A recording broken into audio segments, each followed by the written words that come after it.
எங்களது விருப்பம். அடுத்ததாக திரு சிவா கணிதம் ஆசிரியர் அரசு மேல்நிலைப்பள்ளி வெள்ளக்குட்டை அவர்களை அழைக்கிறேன்.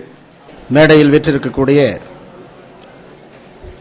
ஆண்டோர் பெருமக்களுக்கு முதற்கண் வணக்கத்தை தெரிவித்துக் கொண்டு ஜெயித்து காட்டுவோம் இந்த நிகழ்ச்சிக்கு வந்திருக்கக்கூடிய ஆசிரியர் பெருமக்களுக்கும் மாணவ செல்வங்களுக்கும் முதற்கண் என்னுடைய காலை வணக்கத்தை தெரிவித்துக் கொண்டு கணக்கு பாடத்திலே எவ்வாறு அதிக மதிப்பெண் பெறுவது என்பது குறித்து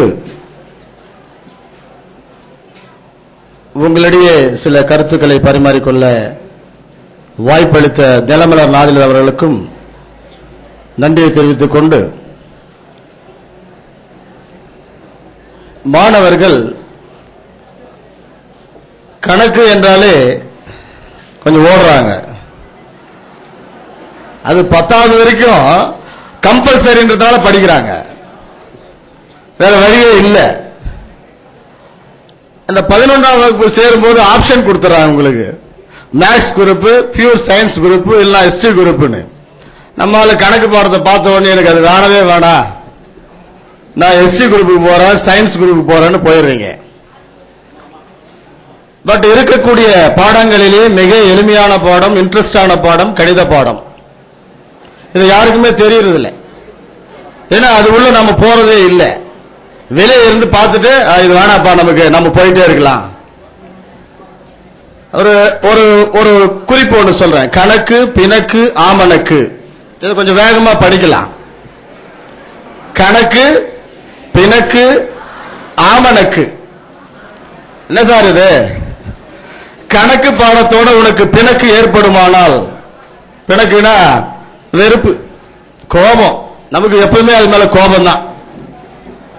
கணக்கு பாடத்தில் உங்களுக்கு வெறுப்பு அல்லது கோபம் அல்லது சண்டை ஏற்படுமானால் அது ஆமணக்கு எண்ணெயை போன்ற கசப்பான ஒன்றாகத்தான் உங்களுக்கு தெரியும். ஆமணக்கு எண்ணெய் தெரியும், முத்துக்கோட்டை எண்ணெய். அது அந்த எண்ணெயை கொஞ்சம் வாயில அது மோந்தாத வாசனை அதிகமா ஒரு மாதிரியா இருக்கும். அதை போல கணக்கு பாடமானது நீங்கள் வெறுப்பு என்று நினைத்தால் கண்டிப்பாக ஆமணக்கு எண்ணெயை காட்டிலும் மிகவும் கசப்பானதாக, அதை விட கசப்பானது எதுவும் இல்லை. ஆக அதையே கொஞ்சம் மாத்தி சொல்லி பார்க்கலாம். கணக்கு, பிணக்கு, மணக்கு. அந்த ஆவை கொஞ்சம் நிறுத்துங்க. கணக்கோட உங்களுக்கு பிணக்கை தவிர்ப்பீர்கள் என்றால் அல்லது கோபத்தை வெறுப்பை விட்டு விடுவீர்கள் என்றால் மணக்கு உன்னுடைய மனம் இனிக்கக்கூடிய அல்லது உள்ளம் இனிக்கக்கூடிய ஒரு பாடமாக அது அமையும் என்பதை நீங்கள் மனதில் நிறுத்திக் கொள்ள வேண்டும்.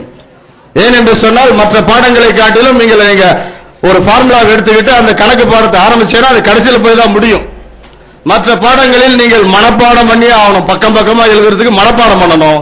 ஆனா ஒரு பாடத்தை, ஒரு கணக்கு தேர்விலே கணக்கு பாடத்தில் ஒரு கேள்விக்கு விடையளிக்க வேண்டும் என்று சொன்னால் அதற்குண்டான ஃபார்முலாவோ அல்லது மெத்தடோ நீங்க ஃபாலோ பண்ணி போட்டீங்கன்னா கண்டிப்பாக அந்த கணக்கு 2 பக்கத்துக்கு வேகமா போய்கிட்டே இருக்கும், முடிஞ்சிடும், உனக்கே தெரியாது.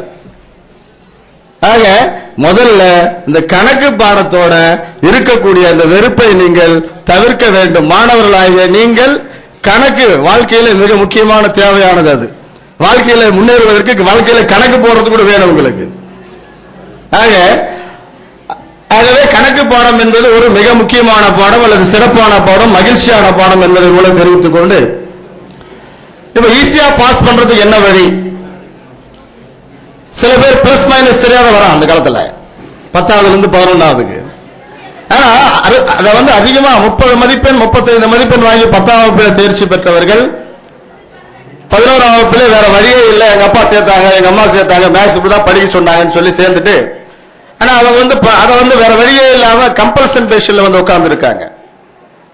ஆனா அவர்கள் அதை அப்படியே நினைச்சிருக்க கூடாது. என்ன கம்பல் பண்ணி உட்கார வச்சாங்க, கம்பல் பண்ணி உட்கார வச்சாங்க நல்லா இல்லாம வந்த பிறகு அதுக்குள்ளே நுழைஞ்சு பார்க்க வேண்டும். கணக்கா அது என்ன, அது பார்க்கலாமே, அது என்னன்னு நீயா நானான்னு பார்த்துடலாம். ஆனா நாம யாருமே செய்யறதே இல்லை. அதை பார்த்த உடனே வகுத்தல்லாம் ஓடி போடுறான். ஆக குறிப்பாக 10ஆம் வகுப்பு மாணவர்களுக்கு எளிமையாக தேர்ச்சி பெறுவதற்கு உங்களுக்கு சொல்ல வேண்டும் என்று சொன்னால் உங்களுக்கு சொல்லியிருப்பார் உங்கள் வகுப்பாசிரியர் பெருமக்கள், பாடாசிரியர் பெருமக்கள். கிராஃப், ஜாமெட்ரி இது உங்களுக்கு தெளிவா தெரியும். 20 மார்க் உண்டு. நீங்கள் இதை 20 மதிப்பெண்களும் நீங்க வாங்க வேண்டும் என்றால் அதை பிராக்டிஸ் பண்ணணும். போட்டு போட்டு போட்டு போட்டு பார்க்கணும். படித்து பார்ப்பதை விட கணக்கு பாடத்தை எழுதி பார்ப்பதுதான் முக்கியம். எழுதுங்கள், எழுதி கொண்டே இருங்கள், போட்டு பார்த்து கொண்டே இருங்கள். 10 முறை போட்டு பார்த்தேன்னா அது உன்னை தன்னால கை நீ மனது நினைக்கிறதோ இல்லையோ அந்த கணக்கு கண்டிப்பா முடியும். அந்த கை வேகமா எழுதி கொண்டிருக்கும். அந்த வகையிலே கிராஃப், ஜாமெட்ரி, காரணிப்படுத்துக, வர்க்கமூலம் காண்க, திட்ட விளக்கம் காண்க, வென் டயக்ராம் மூலம் தீர்வு காண்க. வென் டயக்ராமத்துல 2 வகை, வெண்படம் போட்டு பண்ணணும் அல்லது ஏ விட்டு பி ஹோல் இன்வெர்ஸ் ஹோல் பார் டிமார்க் சாட்டத்தை சரிபார். இவ்வளவுதான் சார் 35 மார்க். 10ஆம் மாணவர்களுக்கு தேர்ச்சி பெறுவதற்கு தான் நான் இப்ப சொல்றேன். அதாவது குறைந்தபட்ச மதிப்பெண் 35 மதிப்பெண் பெறுவதற்கான வழிகள் இது. 12ஆம் மாணவர்களை பற்றி சொல்ல வேண்டும் என்று சொன்னால் கணக்கு பாடத்திலே முதல் 3 சாப்டர் 3 அத்தியாயம் இருக்கு. அந்த முதல் 3 அத்தியாயத்திலே எடுத்துக்காட்டு கணக்குகளில் மட்டும் 132 வினாக்களுக்கான விடைகள் கேட்கப்பட்டிருக்கிறது. குறித்துக் கொள்ளுங்கள். நான் 132 மதிப்பெண்களுக்கான வினாவை முதல் 3 சாப்டர் முதல் 3 அத்தியாயத்திலிருந்து கேட்கப்படுகிறது. முதல் 3 சாப்டர் மட்டும் நீ ஒண்ணு விடாம தரவா படிச்சுன்னு வச்சுக்க, 132 மதிப்பெண்ல நீ கண்டிப்பா 70 மதிப்பெண் பெறுவது பெரிய விஷயமே இல்லை. அடுத்து முதல் 3 சாப்டர்ல படிக்கும் போது எடுத்துக்காட்டு கணக்குகளை தவிர மற்ற கணக்குகளை கேட்கும் போது முதல் 3 சாப்டர் 90 மதிப்பெண்கள் உள்ள வினாக்கள் கேட்கப்படுகிறது. முதலில் முழுக்க 10 சாப்டர்ல இருந்து எடுத்துக்காட்டு கணக்கில் இருந்து 132 மதிப்பெண்களுக்கான வினாவும் முதல் 3 சாப்டர்ல இருந்து 90 மதிப்பெண்களுக்கான வினாவும் கேட்கப்படுகிறது. முதல் 3 சாப்டர் பிளஸ் புத்தகத்தில் உள்ள ஒரு வினா கேள்விகள் கடைசி பக்கம் இருக்கும். அதையெல்லாம் சேர்த்து படிச்சீங்கன்னா 106 மதிப்பெண்களுக்கான வினாக்கள் கேட்கப்படுகிறது. ஒரே 106 மதிப்பெண்கள். ரொம்ப கடினமான கஷ்டமே இல்லை. கணக்கு பாடத்தை பொறுத்த வரைக்கும் நீங்க முதல் 3 சாப்டர் ஈஸியானது. வெக்டர் இயற்கணிதம் தெரியும் நமக்கு, அணிகளும் அணிக்கோவைகளும், அடுத்து கலப்பெண்கள். உங்களுக்கு தெரிஞ்சு ரொம்ப எளிமையான சாப்டர் சார்.